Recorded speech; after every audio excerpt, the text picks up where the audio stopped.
Welcome everyone, let's start.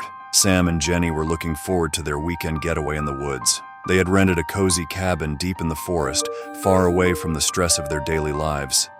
Cabin 13 was supposed to be a place where they could relax, hike, and enjoy nature. The drive was long, and the winding road through the forest seemed to go on forever. By the time they reached the cabin, it was late afternoon. The cabin was old but charming, with a stone fireplace and a large deck overlooking the dense woods. They unpacked quickly and decided to take a short walk before dinner. As they walked through the forest, the trees seemed to close in around them. The air was thick and still, and the only sounds were their footsteps on the dry leaves and the occasional rustle of animals in the underbrush. They came across a small clearing with a strange, old stone well in the center. It looked ancient, covered in moss and vines. "That's creepy," Jenny said, staring at the well. "Yeah," Sam agreed. "Let's head back before it gets dark." They returned to the cabin, cooked dinner, and settled in for the night. The fire crackled in the fireplace, and they felt the tension of their busy lives melt away. But as the night grew darker, an unsettling feeling began to creep in. Around midnight, they heard a noise outside. It sounded like footsteps, slow and deliberate.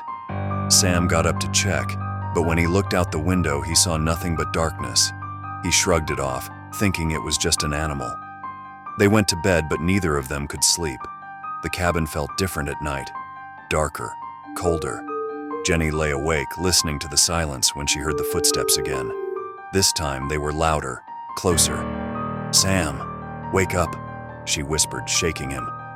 "What is it?" he mumbled, half asleep. "Do you hear that?" They both listened. The footsteps were coming from outside, circling the cabin. Sam grabbed a flashlight and a heavy iron poker from the fireplace. "Stay here," he told Jenny, his voice shaking. He opened the door and stepped outside, shining the flashlight into the darkness. The beam of light cut through the trees, but he saw nothing. The footsteps stopped. He took a deep breath and walked around the cabin, but there was no sign of anyone or anything. He returned to the cabin, locking the door behind him. "I didn't see anything," he said, trying to reassure Jenny. "It's probably just the woods playing tricks on us." They tried to sleep, but the feeling of being watched was overwhelming. Every creak of the cabin, every rustle of leaves outside made them jump. Around 3 a.m., they heard a loud bang on the front door. Jenny screamed, and Sam leapt out of bed, grabbing the poker again. "Who's there?" he shouted, his voice echoing through the silent woods. There was no answer. He cautiously opened the door, but no one was there.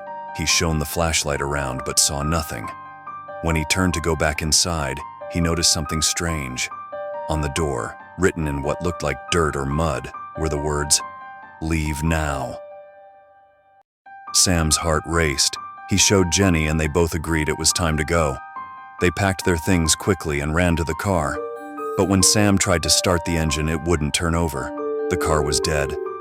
"Great," he muttered, trying not to panic. "We can't stay here. We'll have to walk to find help." They grabbed their backpacks and flashlights and started down the dark road. The forest was eerily silent, and every shadow seemed to move. As they walked, they heard the footsteps again, this time behind them, following them. "Faster," Sam urged, but Jenny was already struggling to keep up. They broke into a run, but the footsteps quickened too, matching their pace. Suddenly, Jenny tripped and fell. Sam helped her up, but when he looked behind them, he saw a dark figure standing on the road, just at the edge of the flashlight's beam. The figure didn't move, just stood there, watching them. They ran faster, hearts pounding, until they saw a faint light ahead. It was another cabin. They banged on the door, shouting for help. An old man opened the door, his face etched with worry. "Please, help us," Sam gasped. "Someone's chasing us." The old man let them in and bolted the door behind them. "You shouldn't be out here at night," he said, his voice trembling. "This place isn't safe." They told him about the footsteps and the message on the door. The old man's face grew pale. "It's him," he whispered. "The forest spirit. He doesn't like visitors." "Who?" Jenny asked, terrified. "Years ago, a man lived in these woods," the old man explained. "He was a recluse, a hermit. People say he went mad and died out here. Since then, anyone who stays in these woods after dark, Well, they say he comes for them." Sam and Jenny exchanged horrified looks. "What do we do?" Sam asked. "You have to leave," the old man said. "At first light, get out of these woods and don't look back." They spent the rest of the night huddled in the old man's cabin, listening to the footsteps outside. The old man recited prayers and kept a fire burning, but nothing seemed to keep the dark presence at bay. As dawn approached, the footsteps finally stopped. The old man opened the door and peered outside. "It's safe now," he said. "Go, quickly." Sam and Jenny thanked him and started down the road, the rising sun casting long shadows through the trees. They walked for miles until they finally reached a ranger station. They told their story, and the rangers looked concerned but not surprised. "You're lucky to be alive," one ranger said. "We've had reports of strange things in those woods for years. Best to stay away." Sam and Jenny nodded, still shaken. They left the forest and never spoke of that night again. But the memory of the dark figure and the sound of those footsteps haunted them for the rest of their lives. Years later, the old cabin on Maple Street stood empty, a dark reminder of the horrors they had faced. And the whispers began again.